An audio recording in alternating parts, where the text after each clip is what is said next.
Salut à tous, bienvenue sur Échec et Raf. Alors tout d'abord, un grand merci pour tous vos commentaires très sympas.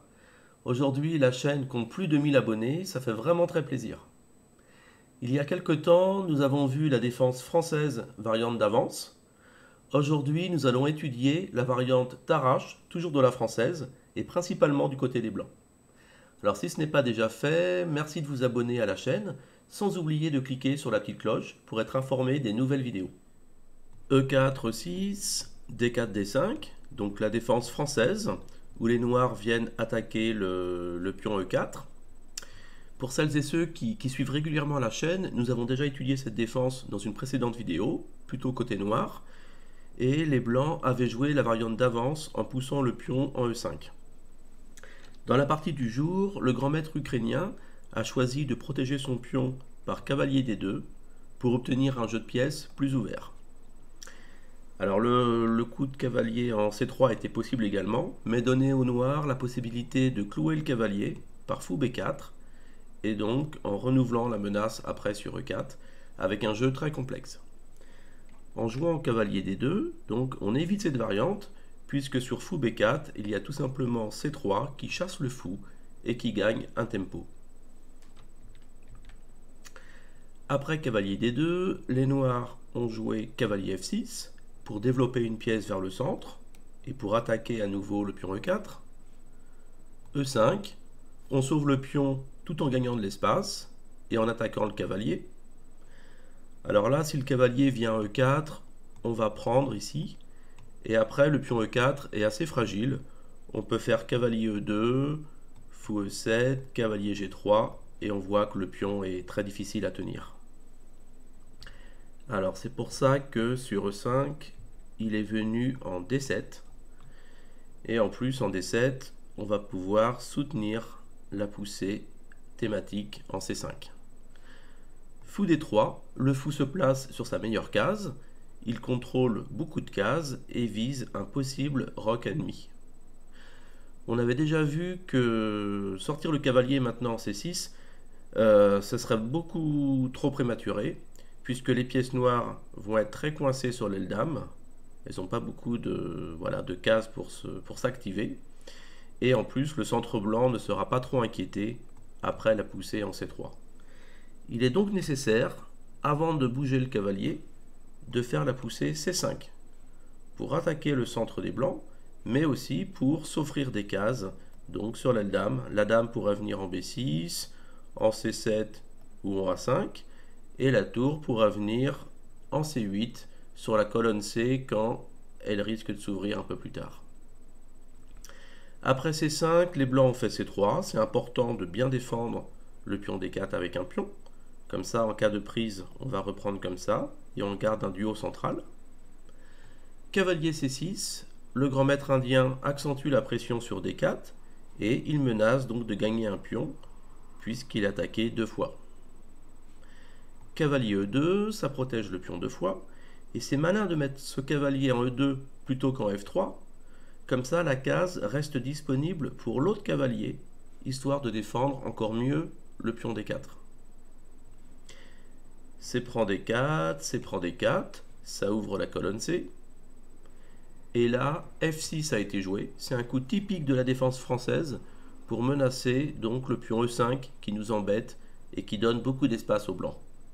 Mais c'est un coup aussi à double tranchant. Après la prise en F6, les noirs gagnent de l'activité, le cavalier est plus actif maintenant en F6, le fou viendra en D6 sur une belle diagonale dirigée vers le roi, et la colonne F sera ouverte pour la tour une fois que le petit roc sera effectué. Mais d'un autre côté, le roi noir devient un peu plus fragile en l'absence du pion F7, et le pion E6 est un pion arriéré qui pourrait être pris pour cible.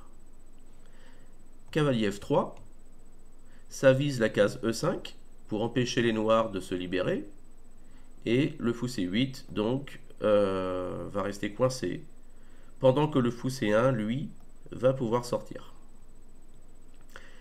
Dame C7, le joueur indien veut construire une batterie fou dame sur case noire, et il veut contrôler en particulier la case E5 qui qui est un petit peu tout l'enjeu de la position. Les blancs aimeraient bien l'occuper avec le cavalier, puisque c'est un avant-poste, et les noirs aimeraient bien pousser E5 pour libérer le fou C8. Petit roc, fou D6, fou G5, on développe la dernière pièce mineure, petit roc également, et là, tour C1. Ne pas oublier aussi d'activer ces tours quand les colonnes sont ouvertes. Maintenant, le cavalier C6 est cloué, et donc ça rend la poussée E5 encore plus difficile pour les noirs.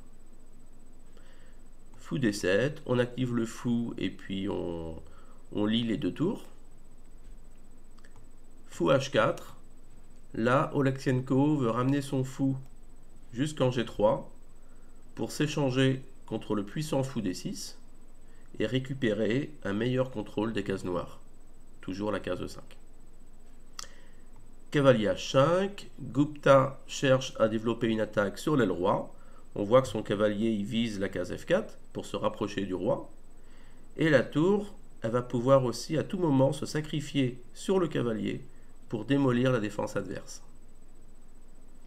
Oleksienko a considéré que ce sacrifice n'était pas si terrible que ça.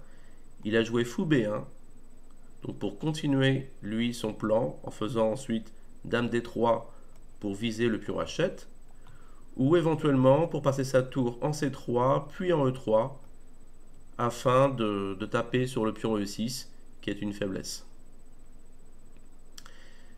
Les noirs ont décidé de prendre les choses en main et donc ils ont joué le coup le plus ambitieux, le sacrifice de qualité très thématique dans la défense française. G prend F3. Alors là, les blancs ont du matériel de plus, mais les noirs récupèrent déjà un pion pour la qualité, et en plus, le roi blanc semble assez affaibli. Le roi avait deux cases disponibles, il a joué roi G2, c'est bien meilleur que roi H1, comme ça la case H1, elle va rester donc disponible pour la tour ensuite, et on va voir que la tour sur la colonne H, elle va jouer aussi un rôle très important. Alors pour garder des compensations suffisantes, Gupta aurait dû jouer fou F4, puis ensuite placer sa tour en F8 avec une position tout à fait raisonnable. Mais dans la partie, il a fait cavalier F4, échec. Mais après, cavalier prend cavalier, fou reprend. On voit que les noirs n'ont plus beaucoup d'attaques et Oleksienko a lancé une contre-attaque, lui, avec le coup tour H1. Tour H1 va pour viser le pion H7, hein, puisqu'il y a déjà le fou qui vise cette case. Alors là, en cas de fou prend C1, il fallait quand même voir ça. Il y avait dame prend C1, et avec une attaque irrésistible, puisqu'on menace fou prend H7, roi prend, fou D8, échec, gagne la dame. Et après un coup comme G6, on aurait eu fou G3, la dame est obligée de partir, dame H6, menace la prise du pion, dame E7 protège, fou prend G6, il ne peut pas prendre sinon il y a dame H8, et sur dame G7, on a fou prend H7 quand même avec une position totalement gagnante pour les blancs. Alors dans la partie, donc, il n'y a pas eu fou prend C1, mais on a eu à la place donc le coup G6 pour éviter tout ça. Là-dessus, Oleksienko a joué fou G3, un excellent coup. L'idée, c'est d'ouvrir la colonne évidemment pour la tour, mais aussi de menacer tour H4 après pour attaquer le fou et forcer l'échange des fous pour simplifier la position à son avantage. Alors, le joueur indien a lui-même échangé les fous. Les blancs ont repris comme ça. Et ensuite, il a fait dame B6. C'était ça son idée. C'est de venir attaquer donc doublement les pions D4 et B2. Le joueur ukrainien a joué dame D2, un très fort coup. Il veut accéder à la case H6 pour ensuite viser le roi. Cavalier prend D4. Alors là maintenant, si Oleksienko joue directement dame H6, c'est un peu prématuré, parce qu'il y a dame prend B2, échec, Et le roi n'a pas vraiment de super case, parce que sur G1, il y a cavalier F3, échec, et là ça fait très mal, puisqu'après roi F1, fou B5, c'est les noirs qui vont faire échec et mat. Alors évidemment, le grand maître n'est pas tombé dans le piège, hein, il avait calculé tout ça, et à la place de faire dame H6, il a joué donc le très bon coup tour H4. L'idée c'est de gagner un tempo sur le cavalier, mais aussi d'obtenir la case H1 pour son roi, histoire d'avoir un abri sûr. E5 pour protéger le cavalier, dame H6 maintenant, pour prendre le pion H7. Là, il n'y a pas de défense possible sur ce pion, hein, donc les noirs ont fait dame prend B2 quand même, échec. Et maintenant, le roi peut se cacher en H1. Donc on voit que la tour C1, elle est protégée par la dame, donc il n'y a rien à craindre. Le cavalier n'a pas de coup d'échec possible, donc il est venu quand même en E2. Il a tenté sa dernière cartouche pour attaquer la tour et aussi le pion G3. Mais là, c'est beaucoup trop tard, et les blancs ont lancé l'assaut final.